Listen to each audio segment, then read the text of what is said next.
ইমরান আর রিনি দুজন দুজনের দিকে তাকিয়ে হেসে দিল। যাক বাবা, অনেক কষ্টে পাঠাতে পেরেছি। হ্যাঁ, কিন্তু ম্যাডাম এমন কাজ করলো কেন? তারপর রিনি সব বুঝিয়ে বলল। বলো কি? এত কিছু হয়েছে কিন্তু তাদের দেখলে বোঝাই যায় না তাদের ভেতরে এত কিছু আছে। হ্যাঁ, এবার চলুন রুহিকে নিয়ে আসি। আচ্ছা চলো, কিন্তু সব ব্যাপারে তারা তাদের ছেড়ে থাকার সিদ্ধান্ত নিল। যেখানে নিজের সম্মান নেই সেখানে আমিও থাকতে পারতাম না। রুহি কিভাবে থাকে? সম্মান থাকলে জীর্ণ কুটিরেও একসাথে থাকা যায়, আর না থাকলে বড় অট্টালিকায়ও থাকা সম্ভব হয় না। কিন্তু স্যারকে দেখে মনে হলো সে খুব কষ্টে আছে। ম্যাডামকে অনেক ভালোবাসে বোধহয়। কাছে থাকলে কেউই হীরার মূল্য বোঝে না, দূরে গেলে তাকে হাজার কোটি দামি বলে মনে হয়। আপনার স্যারের অবস্থাও তাই। কিন্তু সমস্যা নেই, কয়েকদিন পর রুহিকে ভুলে যাবে আর মৃদুলা আপুকে বিয়ে করে নেবে। পুরুষ মানুষ আবার নারী সঙ্গ ছাড়া থাকতে পারে নাকি? এটা তুমি ভুল বললে। বহু পুরুষ এক নারীতে আসক্ত হয়। একটু আস্তে স্বরে বলল, যেমন আমি। হ্যাঁ, কিছু বললেন? কই না তো, তাড়াতাড়ি চলো, ম্যাডামকে নিয়ে আসি। আচ্ছা চলেন। ইমরানদের বাড়িতে যাওয়ার পর ইমরানের মা শালা বেগম তাকে জিজ্ঞেস করে, কিরে তুই একা, সিরহান কই? চলে গেছে মা, কি যেন তারা আছে। ও, আমি যে এত কিছু রান্না করলাম, মেহমান আছে, তাদের নিয়ে খাই চলো। তখনই রিনি বলে, এ মা, নানা কাকি, মা ও বাড়িতে রান্না করেছে, এখানে খেলে বাড়ির ভাত তরকারি সব নষ্ট হবে। আচ্ছা খাস না, কিন্তু আমি বক্স ভরে দিচ্ছি, নিয়ে যা। আজকে তোর পছন্দের চিংড়ি মাছ রান্না করেছি, খাবি কিন্তু। কথাটা বলে শালা বেগম চলে গেল সব কিছু আনতে। তারপর 3-4টা বক্স ভরে নিয়ে এসেছে। একই কাকি, আমি এত কিছু কিভাবে নেব? তোর নিতে হবে না, ইমরান দিয়ে আসবে। ততক্ষণে ইমরান রুহিকেও ডেকে নিচে আনলো। তারপর ইমরানের মায়ের সাথে কথা বলে চলে গেল। রাস্তায় চলতে চলতে রুহি বলল, ইমরান ভাই, একটা কথা বলবো? একটা কেন, হাজারটা বলুন ম্যাডাম। উফ, আগে এই ম্যাডাম ফ্যাডাম বাদ দিন, ওসব আমার পছন্দ না। আমি আপনার ছোট বোনের মতো। আচ্ছা, আপনি আজকে বিকেলে আমাকে একটা ফোন এনে দিবেন, আমি টাকা দিয়ে দেব। এ আর কঠিন কি?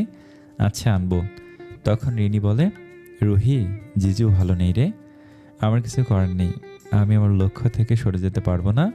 তার এই স্বামী কষ্ট কিছুদিনের মধ্যে শেষ হয়ে যাবে, তখন মৃদুলাকে নিয়ে তার নতুন জীবন শুরু হবে।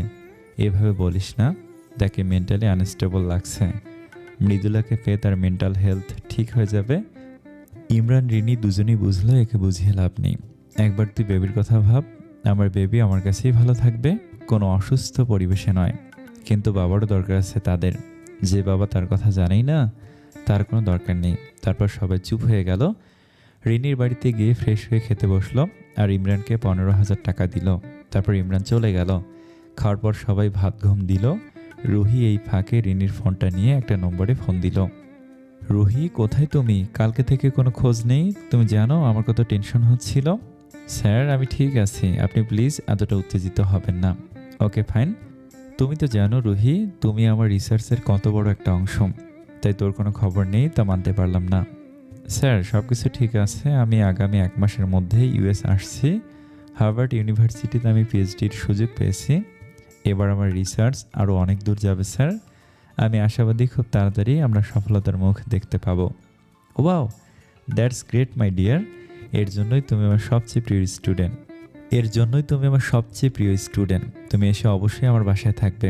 আমার সব কিছু এখানে সেট আপ করা আছে, তোমার রিসার্চে কোনো রকম সমস্যা হবে না। নো স্যার, এটা কি করে হয়? আমি স্কলারশিপ পেয়েছি, আমার থাকতে কোনো অসুবিধা হবে না। রুহি, এখানে থাকার কোনো বিষয় না, রিসার্চটাই আসল। তাই আমি কোনো কথা শুনতে চাই না। আমি তন্ময়কে বলে সব ঠিক করাচ্ছি। Okay sir. তারপর ফোন কেটে দিল। রুহি কিছুক্ষণ ফোনের দিকে তাকিয়ে নাম্বারটা ব্লক করে পিছনে ঘুরতে চমকে গেল। কিরে, তুই এখানে ঘুমাসনি? নর্থ সাউথ ইউনিভার্সিটির ফার্মাসি ডিপার্টমেন্টের সবচেয়ে মেধাবী গোল্ড মেডেল পাওয়া ছাত্রী, সিজিপিএ 4/4, অনার্স 2য় বর্ষ থেকে রিসার্চের সাথে যুক্ত, তাও আবার ভবিষ্যতে পৃথিবীতে হানা দেওয়া অতিমারি ভাইরাসের বিরুদ্ধে লড়াই করার জন্য প্রতিষেধক আবিষ্কারের 80%-এর কাজ তোর নিজের করা। কি তাই তো? সায়েন্টিস্ট মিসেস প্রতিভা খান রুহি, যাকে এই উপমহাদেশে সবাই অনন্যা ইসলাম নামে চেনে। আর তোর আরও ছোট ছোট আবিষ্কার, ধানের জমিতে কিভাবে পোকাকে ধ্বংস করা যায়, তাও গাছে বা মাটির কোনো ক্ষতি না করে, যার নাম অক্সিস। আবার মশা মারার জন্য মেলিক্সা আবিষ্কার, যার কোনো প্রভাব পরিবেশে বা মানুষের শরীরে পড়বে না, আরও কত কি। এসব কথা তুই কিভাবে জানিস? আমি জানবো না তো কে জানবে রুহি? সেই কলেজ থেকে তোর সাথে একসাথে আছি। মাঝে ভার্সিটি আলাদা ছিল, তুই প্রাইভেটে আর আমি পাবলিকে, কিন্তু তারপরও আমরা ঢাকায় একসাথে থাকতাম। এখন বল তুই, তুই নিজেকে পৃথিবীর সামনে কেন তুলে ধরছিস না? তুই এত মেধাবী হওয়ার পরেও ওই বাড়িতে 2.5 বছর ধরে পড়ে আছিস রুহি, কিন্তু কেন? আমি চাই না আমার কথা কেউ জানুক। আমি জানি না তুই কোথা থেকে এত কথা কিভাবে জানলি, কিন্তু এসব প্লিজ কাউকে বলিস না। সময় হলে ঠিকই আমি সবার সামনে আসবো। আর তোর ফোন না বলে নেওয়ার জন্য সরি। কেন করছিস এমন রুহি তুই? ভালোবাসিস তুই তোর মেয়র সাহেবকে, কিভাবে তাকে ছাড়া থাকবি? আমি মানছি তোর কাছে তোর রিসার্চ ইম্পর্ট্যান্ট, কিন্তু জিজু তোকে ছাড়া পাগল হয়ে যাবে। সব ঠিক হয়ে যাবে। তুই এত চাপা কেন রুহি? তোর মনের কষ্টগুলো আমাকে খুলে বল। বলবো তোকে, সব বলবো, শুধু আমাকে সব কিছু গুছিয়ে উঠতে দে।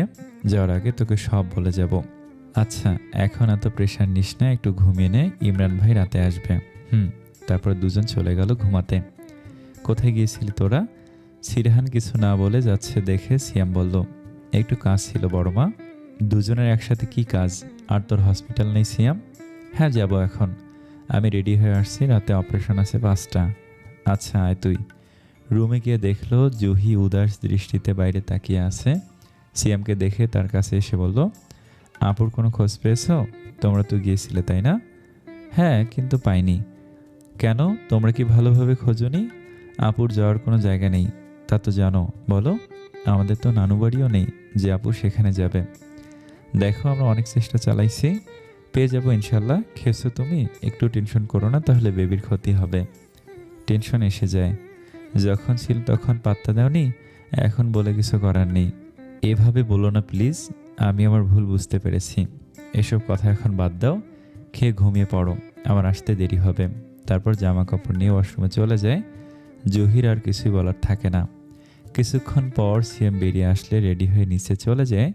আলভিকে ফোন দিয়ে বলে, আজকে আমি না আসা অবধি তুমি ভাইয়ের সাথে থাকবে, 1 সেকেন্ডের জন্য কোথাও নড়বে না। ওকে স্যার, ম্যাডামের দেওয়া কথা আমি রাখবো। গুড। কিছুক্ষণ পরই বাড়িতে চলে এসো। অন্যদিকে রুহির মায়ের কান্না থামছেই না, ক্ষণে ক্ষণে ফুপিয়ে উঠছে। আকরাম খান তো তাকে শুতে গেলেও তাকে সরিয়ে দিচ্ছে।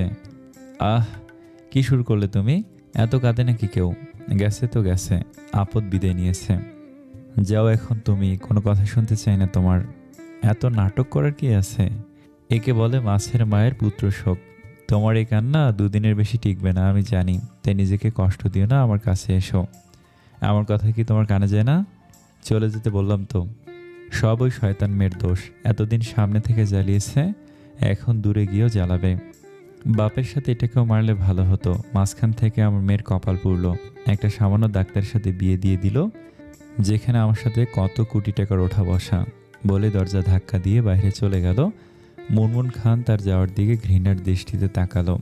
ওহ শিয়াব, শরীরে টাচ করা ছাড়া কি কিছুই বোঝো না তুমি? কবে বিয়ে করবে আমাকে বলো। শিহাব বিরক্তি নিয়ে, শুধু বিয়ে করো কেন? একটু তো লাইফ এনজয় করতে দাও, তারপর না হয়। এত চিন্তা করছো কেন?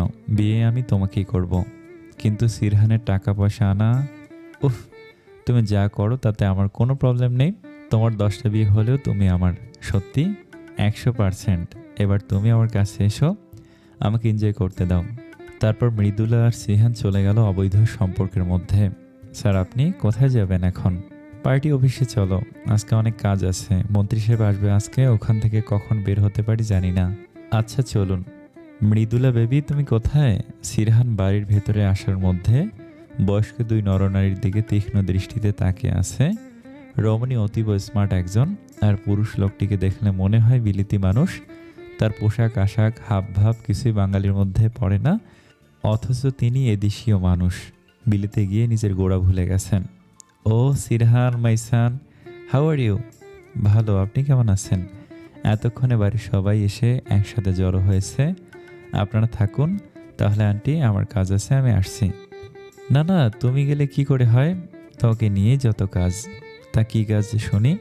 তোমার আর মৃদুলার বিয়ের ব্যাপারে। সিরহান ভুরু কুঁচকে ওনার দিকে তাকালো, তারপর বাঁকা হেসে বলল, আপনার মেয়ে তো বাড়িতে নেই, আগে আসুক, তারপর না হয় এ নিয়ে কথা বলি। বেবি একটু পর চলে আসবে। আগে আসুক আর আমিও বাড়িতে আসি, তারপর না হয় এ নিয়ে কথা বলা যাবে। বলেই কাউকে কিছু না বলে চলে গেল। সন্ধ্যা 7টা। মৃদুলা তখন খুশি মনে নাচতে নাচতে বাড়ির ভিতরে ঢুকলো। আজকের দিন তার ভালোই গেছে। ড্রয়িং রুমে আসতেই মাকে দেখে তার উপর ঝাঁপিয়ে পড়ে। মুক্তা আহমেদও আহ্লাদে তাকে জড়িয়ে ধরে। মম, তুমি কখন আসলে? এসেছি সেই বিকেলে, কিন্তু তোমার কোনো খবরই নেই। উফ, সরি। আগে আমার রুমে আসো, তোমার সাথে কথা আছে। ওকে ওকে, চলো। মাহমুদা খানও তাদের যেতে দেখে চা করতে গেলেন, ওদের সাথে মিলে আড্ডা দেবে তাই। এবার বলো মম, তুমি আমার ফোন পাওয়ার সাথে সাথে চলে আসলে কেন? তো কি করব? আমার একমাত্র মেয়ের বিয়ে, আমারই তো সব করতে হবে। এবার বলো, এই আপদ তাড়ালে কি করে? খুবই সিম্পল। আমি পার্টিতে ওর পিছনে কিছু বখাটে ছেলে লাগিয়ে দিয়েছিলাম, আর গেস্টদের সামনে সিরহানকে দিয়ে ওকে ইচ্ছে মতো অপমান করিয়েছি। এই তো, এসব দেখেই সে চলে গেল। বাহ, আমার মেয়ের তো আমার মতোই বুদ্ধি। এসব তো করতেই হতো মা। এত বড় প্রপার্টি আর এত বড় প্যালেস আমি ওই মেয়েকে ছেড়ে দিই কি করে বলতো? হ্যাঁ, ঠিক বলেছিস। ওর তো থেকেও কিছু নেই। তারপর আস্তে আস্তে এই পুরো প্রপার্টি আমার নামে করে নেব, আর সিরহানকেও আমার বশে আনবো। তারপর এ বাড়ির এক একটা কিটকে ঘাড় ধাক্কা দিয়ে বের করে দেব। অনেক শুয়েছি ওই রুহির জন্য, আর না, বিশেষ করে সারিন। ও বেশি উঠত, ওকে দিয়ে যদি আমি পতিতাবৃত্তি না করাই তো আমার নাম মৃদুলা না। কি, তোমরা এত খারাপ? এই তোমাদের আসল চেহারা? তোমাদের জন্য আমি রুহির মতো মেয়েকে এ বাড়ি থেকে 1000বার বের হতে বলেছি। আমি হীরাকে কাঁচ ভেবে আর কাঁচকে হীরা ভেবে কত বড় ভুলটাই না করলাম। হায় আল্লাহ, রুহি কি আমাকে কোনোদিনও ক্ষমা করবে? এ মুখ আমি সিরহানকে কিভাবে দেখাবো? আন্টি আন্টি, তুমি যা শুনছো তার সবটাই ভুল, তাই না বলো মম? মৃদুলা ব্যস্ত স্বরে ওর মায়ের দিকে তাকিয়ে বলল, হ্যাঁ হ্যাঁ মাহমুদা, তুই কি শুনতে কি শুনেছিস তার ঠিক নেই। তোর বয়স হয়েছে তো। আমি একদম ঠিকই শুনেছি। তোরা আমার সংসারটা শেষ করতে এসেছিস, দুই ডাইনি। হ্যাঁ হ্যাঁ, আমরা সব শেষ করে দেব, কিন্তু তার আগে তোমাকে বাঁচতে দেব না। কারণ তুমি বেঁচে থাকলে তো আমি এসবের কিছুই পাবো না। তুমি তো আমাদের সব কথা শুনেছো, তাই না আন্টি? তখনই মুক্তা আহমেদ একটা ওড়না এনে মাহমুদা খানমের মুখটা বেঁধে দেয়। মৃদুলা হাত বাঁধে আরেক ওড়না দিয়ে। তারপর মৃদুলা আর তার মা মাহমুদা খানমের চুলের মুঠি ধরে দেয়ালের সাথে পরপর 5টা বাড়ি দেয়। তখন মাহমুদা খানমের মাথা ফেটে রক্ত বের হয়, আর সে সেন্সলেস হয়ে ফ্লোরে পড়ে যায়। তখনই কারো পায়ের শব্দ শুনে তারা ওড়না দুটো খুলে ফেলে আর বোতল থেকে তেল ঢেলে সারা ফ্লোরে মেখে দেয়। তারপর আন্টি আন্টি বলে জোরে জোরে চিৎকার করে। আন্টি প্লিজ চোখ খোলো, আন্টি আন্টি কথা বলো। মা, কি হয়েছে তোমার? আমার মায়ের সাথে কি করছো তুমি? বিশ্বাস করো সিরহান, আমি কিছু করিনি। সিরহান জোরে আলভিকে ডাক দেয়, তাড়াতাড়ি সিয়ামকে ওটি রেডি বলো, কুইক। আলভি ফোন দিয়ে বলে, আর দুজন ধরে মাহমুদা খানমকে নিয়ে যায়। ততক্ষণে সবাই সব জানতে পেরেছে। সারিন আর জুহি তো ভয়ে সিটিয়ে আছে, এত রক্ত আগে কখনো দেখেনি। সিরহান, আলভি আর সালাম আহমেদ মাহমুদা খানমকে নিয়ে চলে গেছে। সিয়াম তাড়াতাড়ি নিয়ে যেতে বলেছে, বাড়িতে শুধু মহিলারা আছে। মাহমুদা খানমকে হসপিটালে নিয়ে সাথে সাথে অপারেশন থিয়েটারে নেওয়া হয়। সিয়াম তার অপারেশন করছে। মাথার চোটটা ভালোই পেয়েছে, আর অনেক ব্লিডিং হয়েছে। সিরহানের সাথে ব্লাড গ্রুপ ম্যাচ থাকায় তার থেকে বেশি রক্ত নেওয়া হয়েছে। তারপর তাকে একটু রেস্টে রাখা হয়। মাহমুদা খানম এখনও অজ্ঞান অবস্থায় আছে। তার জ্ঞান না ফিরলে হয় মৃত্যু, না হয় কোমা চলে যেতে পারে।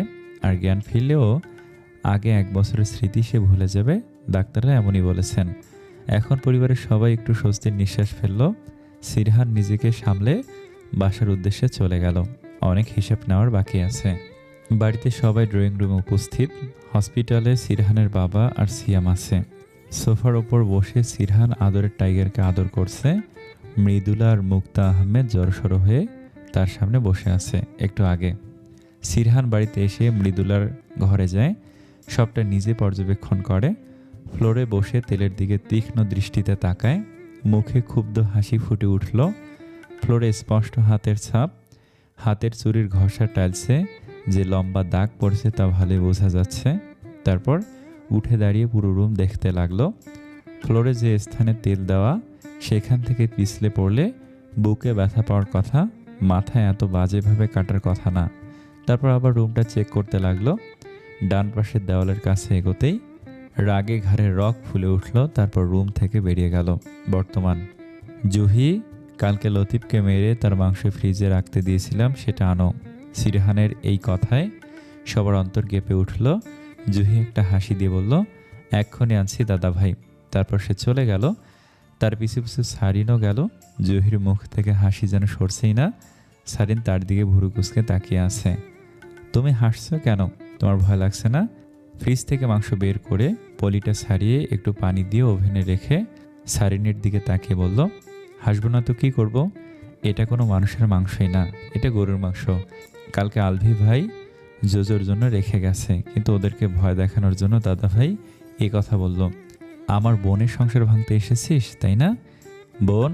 সারিন একটু তাচ্ছিল্য হেসে বলল, তা তো এতদিন তোমারই দরদ কই ছিল? সবার সাথে তুমিও তো তাকে নিজের এনিমি ভাবতে। ভুল করেছি আমি সেটা শুধরে নিতে চাই। আর আমার বিশ্বাস আপু বেশি দিন আমাদের ওপর রাগ করে থাকতে পারবে না। দাদাভাই তাকে ঠিক খুঁজে বের করবে। বলি মাংসগুলো বের করে জোজোকে খাবার দেওয়ার পাত্রে তা নিয়ে গেল। সারিনও তার পিছন পিছন গেল। জুহি মাংসটা ফ্লোরে রাখতেই মেজো বাড়ি কাঁপিয়ে হুঙ্কার দিল। সবার কান ধরে গেল। মৃদুলার তো কেঁদে দেওয়ার অবস্থা। এবার তো আপনারা সত্যিটা বলবেন, নাকি আমি জোজোকে বলবো আপনাদের ওপর ঝাঁপিয়ে পড়তে? ও যার মাংস খাচ্ছে তাকে কিন্তু ওই মেরেছে। শিকারি শিকার করতে জানে বলতে হবে। আমরা কি বলবো? আমরা তো কিছুই জানি না। চুপ থাকো না মৃদুলা, আগে আমাকে আন্টির সাথে কথা বলতে দাও। তা আন্টি, আপনি মাথায় তেল দিলে ঠিক কতটা পরিমাণ ঢালেন যার জন্য নিচে পড়ে যায়, আর সেটা উঠাতে গিয়ে পুরো ফ্লোরে মাটি লেপে দেওয়ার মতো হয়? সাথে আরও আছে, সেই তেল আবার নিজের শাড়িতেই মুছেন। ইস, কি নোংরা আপনি, তাই না? মুক্তা আহমেদ তার শাড়ি হাত দিয়ে ঢাকার চেষ্টা করে, কিন্তু যা দেখার তা তো সবই আগেই দেখে নিয়েছে। কি কি বলছে এসব? আমি কখন নোংরা হলাম? হঠাৎ করে মাথায় আসছিল না তাই। আচ্ছা, এবার বলেন আমার মাকে কেন মারতে চেয়েছেন? মৃদুলার বাবা তেরে এসে বলল, মুখ সামলে কথা বলো বলছি। তুমি জানো না তুমি কাকে কি বলছো? সারিন, ওনাকে ওনার পরিচয়টা দিয়ে দিস তো। উনি জানে না উনি কে। সারিন আর জুহি ভালোই মজা পেল, কিন্তু এখন তাদের হাসলে চলবে না। তোমার স্পর্ধা দেখে আমি অবাক হচ্ছি। তুমি আমার সামনে আমার মেয়ে আর স্ত্রীর ওপর মিথ্যা এলিগেশন আনছো। মিথ্যা না সত্যি তা একটু পরেই প্রমাণ হয়ে যাবে। আর আপনারা সত্যি বলবেন, নাকি আমি জোজোকে আপনাদের ওপর ঝাঁপিয়ে পড়তে বলবো? আমরা কিছু করিনি। আমরা কেন আন্টির ক্ষতি করতে যাব? তুমি তো জানোই আমি আন্টিকে কতটা পছন্দ করি। হ্যাঁ, তার জন্যই তো পরপর 5 বার মাথায় আঘাত করে। সবাই কৌতূহল নিয়ে সিরহানের মুখের দিকে তাকায়। তার কথা যেন তাদের বিশ্বাসই হচ্ছে না। তুমি কিন্তু বেশি করছো বলে দিলাম। তুমি আমার সামনে আমার পরিবারকে অপমান করছো। আমি এখনই তোমার বাবাকে ফোন করছি। সে আপনি যাকেই ফোন করুন, আমার হাত থেকে এদের বাঁচাতে কেউ পারবে না। এদের ঠিকানা হবে জেলে, নয়তো জোজোর ভয়াল থাবায়। সিরহানের কথা শুনে তাদের দুজনের মুখ চোখ শুকিয়ে যায়। তো বলুন এবার, আপনারা সবটা কি বলবেন, নাকি আমি জোজোকে বলবো তার কাজটা করতে? আমরা কি কিছু করেছি নাকি যে আমরা সত্যি বলবো? আর তুমি কিসের সত্যির কথা বলছো? ও, এখন আপনারা স্বীকার করবেন না, তাই তো? তো আমি বলে রাখছি, আমার পরিবারে হাত দেওয়ার জন্য আপনাদের আমি এত সহজে ছেড়ে দেব না। আমার রুহি যতটা কষ্ট পেয়েছে তার থেকে 10 গুণ কষ্ট আমি আপনাদের দেব। এমন মৃত্যু দেব যেন কেউ কোনো দিন কারো সংসার ভাঙতে আসবে না। আর রইল আপনাদের শিকার পাওয়ার ব্যাপার, তা তো হয়ে যাবে, কিন্তু বলে রাখি, আমার মায়ের কিছু হলে আপনাদের একটা চুল অবধি খুঁজে পাওয়া যাবে না। জোজো, কামন বেবি, এই দুটোকে এমনভাবে ছিঁড়বে যেন সবার আত্মা অবধি কেঁপে ওঠে। জোজো কি বুঝলো সেটা কেউ জানে না, কিন্তু সিরহানের কথায় খুব গম্ভীর এক হুঙ্কার দিল। সিরহান তা দেখে পৈশাসিক আনন্দ পেল। জোজো 1 পা 2 পা করে মৃদুলা আর তার মায়ের দিকে এগোতে লাগলো। ঝাঁপিয়ে পড়বে ঠিক এমন সময় মৃদুলা চিৎকার দিয়ে বলে, বলছি সব বলছি, প্লিজ আমাদের মেরো না। তার মাও সাথে সাথে তালে তাল মিলালো। সিরহান বাঁকা হেসে মনে মনে বলল, জানতাম সব বলবি তোরা। তোদের মৃত্যু একমাত্র আমার হাতেই আছে। আমার থেকে আমার ভালোবাসাকে সরানোর শাস্তি, আমার সন্তানকে সরানোর শাস্তি তোদের পেতে হবে। এমন শাস্তি দেব যে দুনিয়া আর বাঁচতে চাইবি না। মেয়র সিরহান তাজওয়ার তীর্থ কোনো শত্রুর শেষ রাখে না, সেটা বড় হোক কিংবা ছোট। মুক্তা আহমেদ বলতে থাকে, হ্যাঁ, আমরা আঘাত করেছি মাহমুদাকে। ও আমাদের কথা শুনে নিয়েছিল। আমার রাস্তায় এসে পড়েছিল, তাহলে কি করে তাকে বাঁচিয়ে রাখতাম? তাই মারতে চেয়েছি। একেবারে মরে গেলে ভালো হতো, আর কেউ কোনোদিন ওর টিকিটটাও খুঁজে পেত না। কিন্তু মাঝখানে সিরহান এসে সব বরবাদ করে দিল। আমার এত বছরের সব প্ল্যানের 12টা বাজিয়ে দিল। ঠিক কি কারণে মায়ের সাথে এমন করছেন বলবেন? আমি ছোটবেলা থেকে সালামকে ভালোবাসতাম, কিন্তু তোমার বাবা আমার দিকে ফিরেও তাকাতো না। তার নজর ছিল শুধু আমার ছোট বোন মাহমুদার দিকে। আমি খুব চঞ্চল প্রকৃতির ছিলাম, আর তোমার মা খুবই নরম। আমি তোমার বাবাকে বিভিন্নভাবে কাছে টানতে চাইতাম, কিন্তু সে আমাকে পাত্তাই দিত না, বারবার দূরে ঠেলে দিত। আমি আর সহ্য করতে না পেরে বাবাকে বলি, কিন্তু সেও আমার থেকে মুখ ফিরিয়ে নেয়। তার আমাকে পছন্দ না। তার মতে মেয়ে মানুষ থাকবে তুলোর মতো নরম, আমার মতো চঞ্চল উড়ন্ত মেয়ে তার পছন্দ নয়। এমনকি নিজে কয়েকবার মাকে বলেছে, এই মেয়ে আমার না, তোর আগের প্রেমিকার সন্তানও, তাই না? মাও মাহমুদের মতো ছিল, সে কোনো প্রতিবাদ করতো না। আমার ভালোবাসাটা সব জায়গা থেকে চাপা পড়ে যায়। না নিজের ভালোবাসাকে পেয়েছিলাম, আর না বাবার। এর মধ্যে হঠাৎ করে তোমার বাবার ব্যবসায় অনেক উন্নতি হয়। তিনি সুযোগ বুঝেই বাবার কাছে মাহমুদাকে চেয়ে বসে। বাবা মেনে নেয়। আমি তখন তার পা ধরে কান্না করে বলেছিলাম, আমাকে মেনে নাও সালাম ভাই, আমি তোমাকে অনেক ভালোবাসি। কিন্তু সে আমাকে বোঝেনি, আমাকে সরিয়ে দিয়েছিল। তারপর গিয়ে বাবাকে বলে সব, আর বলে সে মাহমুদাকে এখনই বিয়ে করতে চায়। বাবা সম্মানের ভয়ে কিছুতেই বড় মেয়ের ভয়ে ছোট মেয়েকে বিয়ে দেবে না। তাই সে একদিনের মধ্যে মৃদুলার বাবাকে খুঁজে এনে তার সাথে আমায় জোর করে বিয়ে দেয়। বিয়ের আগেও তোমার বাবার কাছে গিয়েছি, কেঁদেছি, কিন্তু কোনো লাভ হয়নি। তিনি আমাকে অস্বীকৃতি জানিয়েছেন। তার 1 সপ্তাহ পর মহা ধুমধামের সাথে মাহমুদা আর সালামের বিয়ে হয়। আমি তখনও নিজেকে সামলাতে পারিনি। এর মধ্যে আমি কোনোদিন মৃদুলার বাবাকে আমার কাছে আসতে দেইনি। তোমার বাবা তোমার মাকে বিয়ে করে এই শহরে নিয়ে আসে, আর আমাকে এক মধ্যবিত্ত ঘরে বিয়ে দিয়ে বাবা তার দায়িত্ব থেকে পালায়।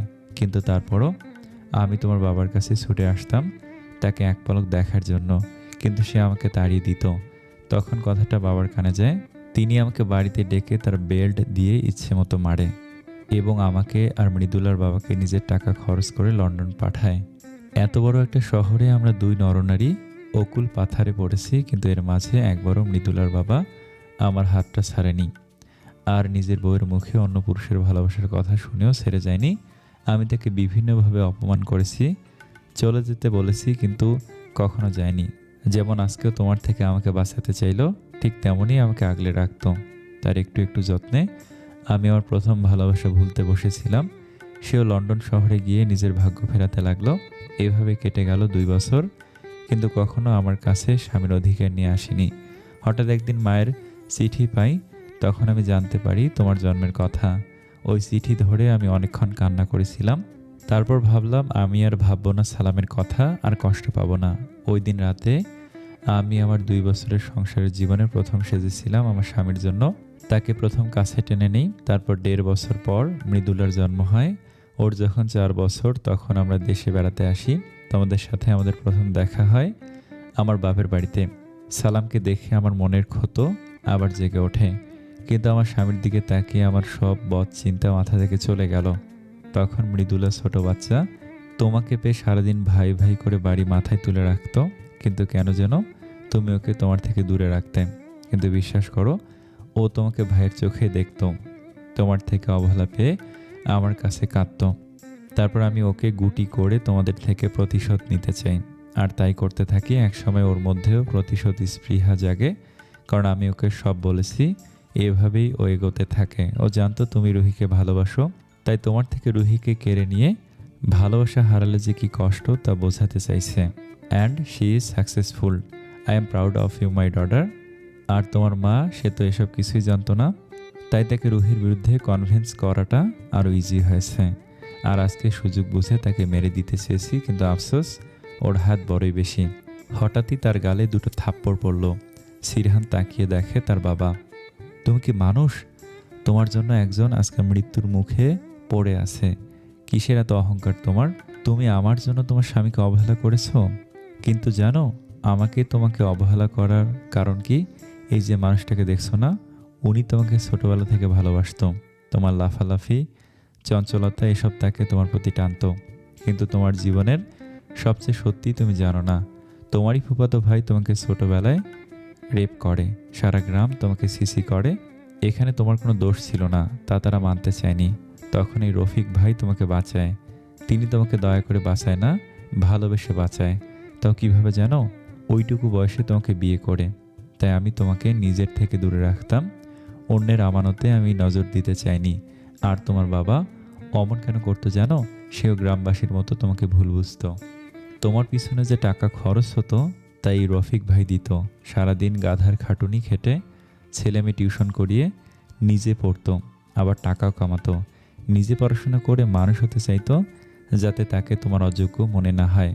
যেহেতু তার বাবা মা তার 3 বছর আগে কলেরায় মারা গেছে, তাই তার পাগলামি কারো চোখে পড়েনি। সেটা শুধু দেখেছি আমি আর আমার মা। একটা মানুষ তোমাকে এত বছর ধরে ভালোবাসলো, অথচ তুমি তোমার প্রতিশোধের জন্য তার ভালোবাসা দেখতেই পেলে না। আসলেই তুমি এর যোগ্যই না, বলেই তিনি ঘুরে গেলেন।